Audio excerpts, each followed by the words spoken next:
Hey, you all. I thought it was going to be a little lighter than what I thought. Okay, that's a little better. Okay, you all. I'm back with another Married to Medicine episode. This one is the one on the DNA. What is it called? D.N.A. D-Day. Okay, season 5, episode 14. Y'all, I am so glad that... Well, first of all, this has been the best season so far to me of Married to Medicine, okay? Heavily felt bad, about doing, that everything in Barbados was just not working as planned accordingly, I guess, to her liking, it seemed like that she was behind enemy lines, or however you want to put it. Like, wasn't nobody feeling her because, a lot of things were brought out and, about people's marriages and stuff like this. But Heavenly wasn't trying to be open and transparent with hers. Okay, one thing I must say that I didn't put in my other video about the circle of truth.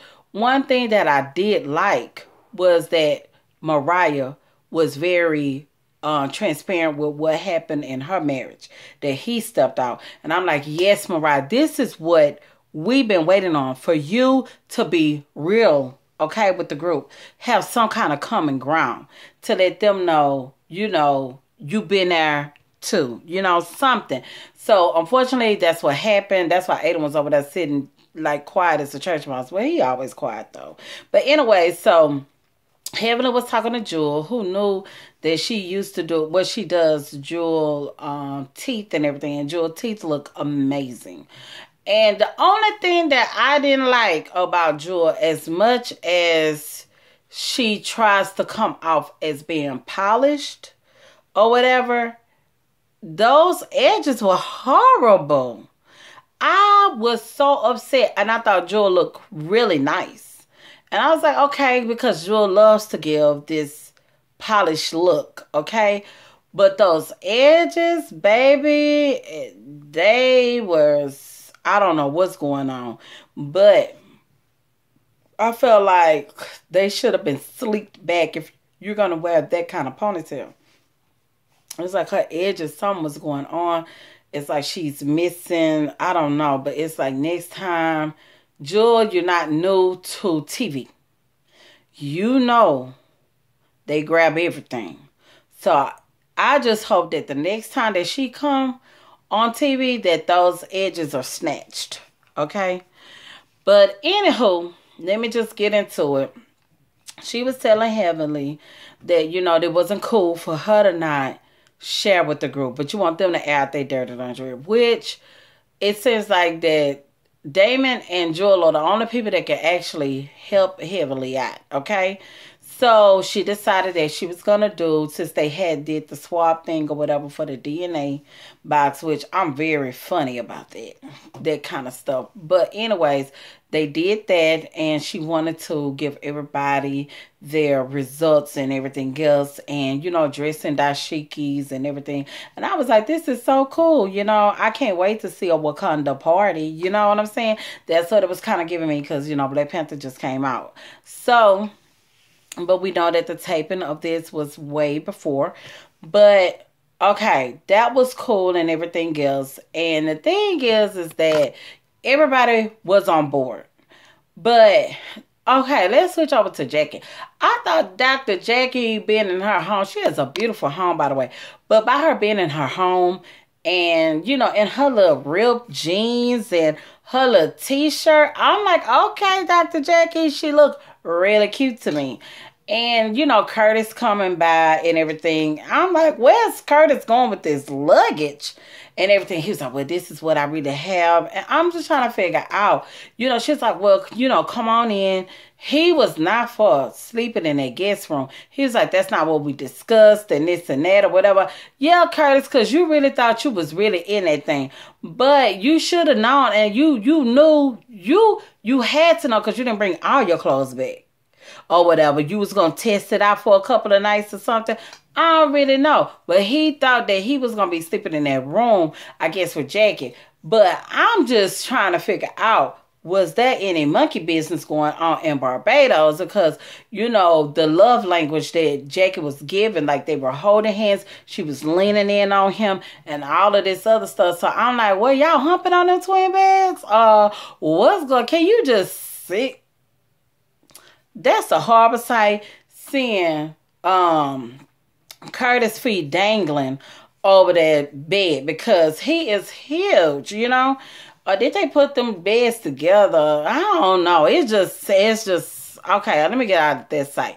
But yeah, so you know, Dr. Jacob was like, well, you know, I changed my mind. This is what I want to do, and you say this is for me. So of course she's gonna take it as far as she can. The only thing is that to me it feels too soon. Especially when Jackie was acting like she was playing hard to get and all this other stuff, and you moving him in the house, and I understand, because let me tell you something. There was a point of time, and I get it. She's been with this man like a long time. I don't know if it's been 20 years, 15 years. Hey, when I was with my boo, and let me just say this, at that moment of time, yeah, I was young and everything else, but the thing is that it's kind of hard sleeping by yourself or whatever. But at this point, and I guess she felt like she want to have some security in the house or whatever, Jake, get you a dog. I know you got your alarm system. I don't know. And sometimes, you know, you want that companion, that body laying in the bed with you. But if that body ain't right, you know, I don't even want you sleeping in my guest room. How about we just gonna date each other and start all over again, fresh, you know, whatever. So I was thinking like, well, maybe she's so used to having him around, it feels lonely not having nobody in the house or whatever. I don't really know. It's just that I just see that Curtis hasn't really been in the doghouse for too long. And it's just, it feels to me, this is what it really feels like. This ain't his first time. It's just that the fact that he got caught because of the celebrity profile that Dr. Jackie has been on his social media now. Everything, you know, Curtis been doing him. Believe that. He been doing him. It's just that this time is humiliating because it's on TV. Okay? And I feel like Dr. Jackie know that as well. But, okay, moving along. Yeah, I just don't like that. And another thing is that I just, the more they show Dr. Contessa and her husband, I just love them too. But you know what, Dr. Contessa, husband, he sure be making her feel bad about, well, the kids, well, they were asking for mommy, you know, and this and that and the other. And I guess, you know, he just giving her the report on how the kids are feeling and everything else. But it's like, you got to rub it in. Really? Or whatever, make her feel so bad. And, you know, I guess he on board too, because she was like, she really want to hang that jacket up. And she was like, she's tired of looking at it because it's about her kids. And I get it and I respect her. And you know what? That's a wonderful thing, because as her husband, that he's able to take care of all of that by himself and let her stay home. And let's not act like that these checks won't be rolling in for them too. That's going to help out too, okay? But I really like that he gave her permission to do that. And if her love for medicine is out there, like they say, they love medicine, because he said he loved medicine, because she asked him what's he gonna retire. He loved medicine too much. And it sounds like I'm saying Madison, but medicine. And Simone said the same thing. But I really, really do like that about them, and that he's able, they're fortunate to be able to give her a break to really spend time with the children. And truth be told, I really was skeptical about Miss Renee anyways, because she was drinking on the job. Like, you're on a job, you know what I'm saying? How many cocktails are you having? You know, no ma'am. I'm glad she gone, because at first I was for Miss Renee, but Miss Renee was feeling some kind of way, and it's just because she felt like she ain't bougie enough or whatever. But it's like, be you, be confident in you, but it ain't about Miss Renee. Let me stay on target. So Heavenly decided to do this party and everything. Oh, wait a minute.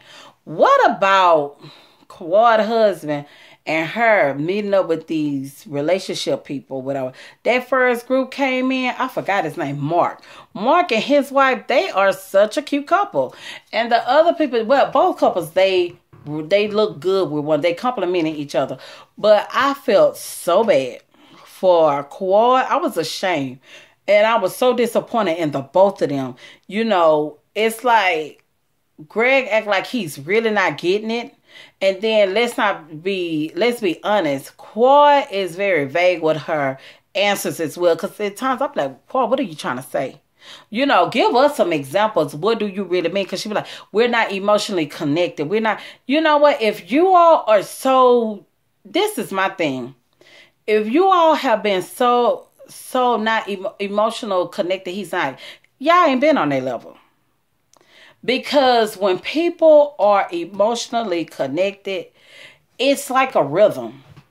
It's just automatically there. It ain't been there with y'all. You know, and it just feels like that you all were there. I feel like Greg really wants a wife and wanted a wife for this and that and everything else.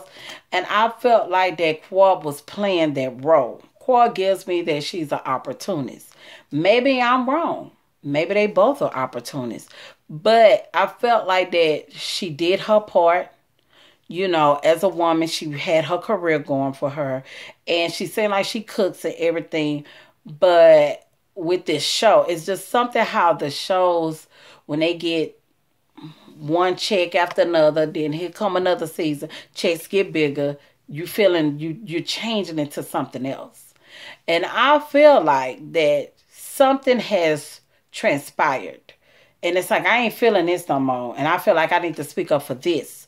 So with this group setting that they were having, all of these things was coming out. And then, you know, he was just like, she could be evil at times. She could be this or whatever. And what I noticed with Quad, she never likes to own up to none of her faults. You can't get anywhere without owning up to stuff. And it just sounded like Greg, he really don't want to own up to the things that he's not doing either. Like taking out the trash. But one thing that I noticed what Quad does is her mouth. Us women, we got a mouth on us. We could build a man up and we could tear him down too. And I just feel like that she never tries to really build him up. It's always what you don't do for me. And then he got to remind her what all he do. You know, and stuff like that. So I just feel like that, like she was just trying to make a bold statement that if this is not what he wants, then maybe he needs to find somebody that's willing to give him the things that he needs. She was like, that's why they don't have no kids, because she can't see herself having no kid with him. Like I said before in my other videos, every year it's going to be an excuse. You know, to the reason why she don't want to be genetically bonded with this dude. I don't know why, but I just feel like that whatever it is about him, it just seems like both of y'all are unhappy. And this is the thing that it's really crazy to me, because Quad still call him baby.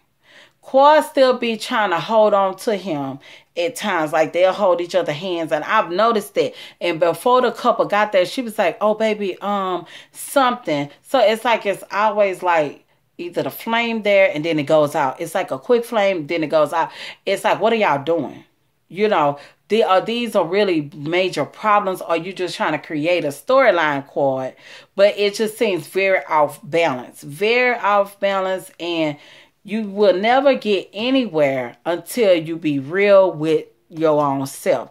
And Quad ain't her own self, okay? It shows when they was doing the, what do you call it? The party, the D.N.A. Baby, when I tell you, I got a love and a hate relationship with Mariah, because it's like Mariah is a scorpion to me. It's like, oh, okay, it's really cute, you know, or that snake or something that made you think, oh, it's cute, and the next thing you know, it bites you. You know what I'm saying? And nobody is perfect and everything else. And one thing that I do, well, let me just say this. Mariah was slaying when she came to the party. Oh my gosh, she was giving me queen. Do you hear me? Queen, honey. Just look amazing.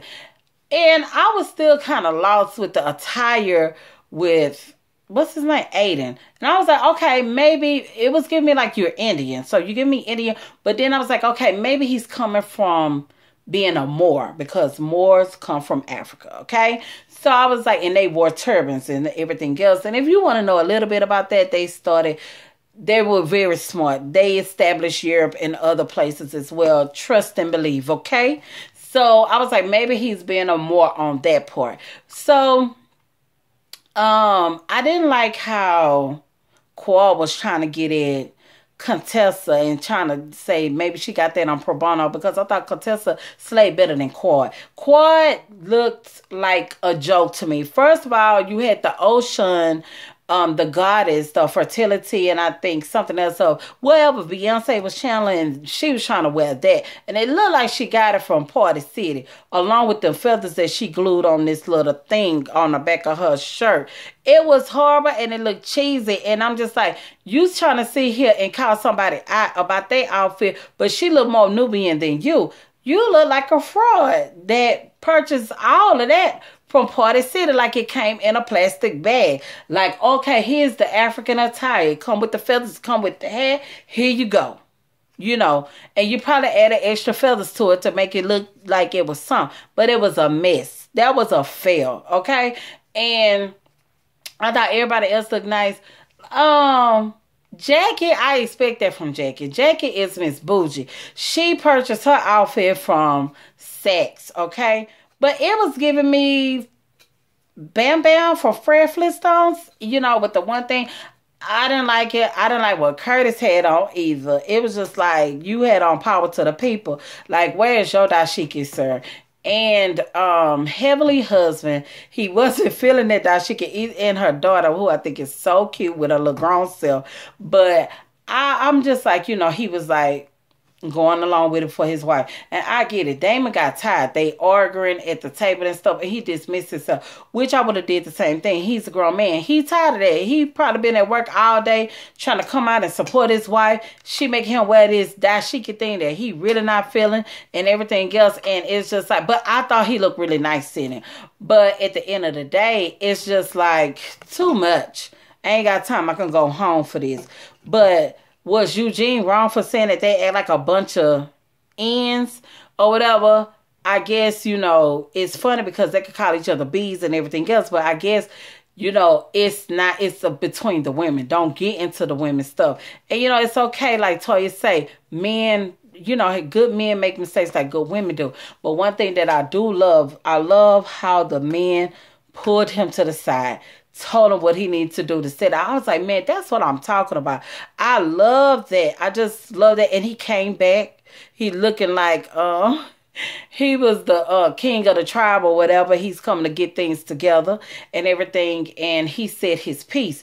One thing that I do love about Toya. Toya has been consistent with who she is. They could say she ditzy and all this other stuff. But, and she's a stay-at-home mom. Let me tell you something. If you ever kept kids 2 or more, even 1, my little nephew is a whole lot of work. Okay? So I could just imagine dealing with those young kids. Like, that's a lot of work. You know, don't downplay her. And that's one thing that I did not like that Simone did when Contessa said that she wanted to stay home with her kids. You know, oh, well, that's good. Oh, so you're going to be like Toya. Toya looked at her, and I just feel like, don't do that. Don't discredit what she do because she's not getting paid for it or whatever. That, oh, it's under you. Truth be told, that's a beautiful thing. And that's a blessing to be able to be at home with your kids and making sure they okay. You know, it's a beautiful thing. So, unlike you, Simone, okay? So it's like, I didn't like that. To me, I felt like that was mean girl behavior. Like, don't make nobody feel bad because, oh, you're a doctor. It's sometimes doctors can really, they think that, okay, it's God and then it's them. And, oh, they so important and everything else. You ain't the only doctor out here either. But it's just, it just rubbed me the wrong way because I know where she was coming from, and Toya did too. But like I say, back on Toya, one thing that I love about Toya is that Toya gonna be Toya. And if she feel a certain way about something, she gonna call it out. If I was like, Toya, no, not right now. But she did, she called Quad out. And what I don't like about Quad is that it's like, you know, I don't like her undertones. I don't I don't like her behavior because it's just so fraudulent. It's just, and I expect that from her. She's laughing hysterically, because Toya was telling her that, she was mentioning about BCBG because Quad worked for them, which Quad looks like she worked for BCBG. Yeah, she give me that polished little look or whatever at times. And so, Quad took a jab at her like, well, you got $177,000 tax things and everything else. It's like, Quad, was you on the defense because you know that they doing pink slips and they're laying people out? Because usually when corporations, when they not doing well and they trying to save their funds or whatever, they start at the top and start letting people trickle down and they letting them go. So were you on the defense of that because you got to find something else to do because you pay your mom's mortgage and all this other stuff? But of course, should be okay because I think she have like 18 different type of streams of income. Okay, she's a boss. Like she says, she drives that G-Wagon and everything else. She don't have to pay her mortgage at the house, with Greg because he pays that. So it's like Quad just pretty much take care of her and her mom and probably her family. So it's like, at the end of the day, why are you so on the defense? Like Toya said. And it's just like now you get mad when people call you out about your stuff. Like they told you, they spare you a lot because you're the youngest or when they let you get away. And another thing, she's so tagged that she keeps showing up late. They weren't lying about that and it's like it's not cute. But her makeup, it look like you can tell when she do her makeup and you can tell when she goes and get her face beat. And whoever do her beat, they do an awesome job because they give her that awesome glow, okay? She is a very nice looking lady. But at the end of the day, like I said, you could tell because when Quad do her makeup, you could tell she like to line those lips and she like that red lipstick, okay? And her makeup don't be as polished like a professional. But hey, that just makes a difference. But anyways, I just feel like that I'm just so tired of her. I want her, like I've been saying in my other videos, I want to see who Quad is. I don't know who Quad is. And when I can't see you, I don't trust you. Or whatever. And it's like you want to cut people out like, so we're going to not talk anymore. We're not going to be friends anymore. Whatever. It's like, girl, stop. You're on here for taping. Don't act like you can't be replaced. They need another person with somewhat like much cooler than Quad on here or whatever. She needs to step her game up and she needs to be transparent to who she is. Nobody talks all the time like with the gay lingo. Like, it's not cute. First of all, you're a woman. So we automatically have our own like little lingo that we say. But at the end of the day, it's like you're just doing too much. It's like, who are you? Please come to the front of the congregation. Hello, because we don't know who you are. And that's all I have for that. Hopefully you guys enjoyed it. And let me know what you all think. I'm about to go catch Beauty Bar. That's the new show that's out. And I may do a review on it. I don't know yet. But we're going to see. But that's it for right now. And I'll holla. Have a good one.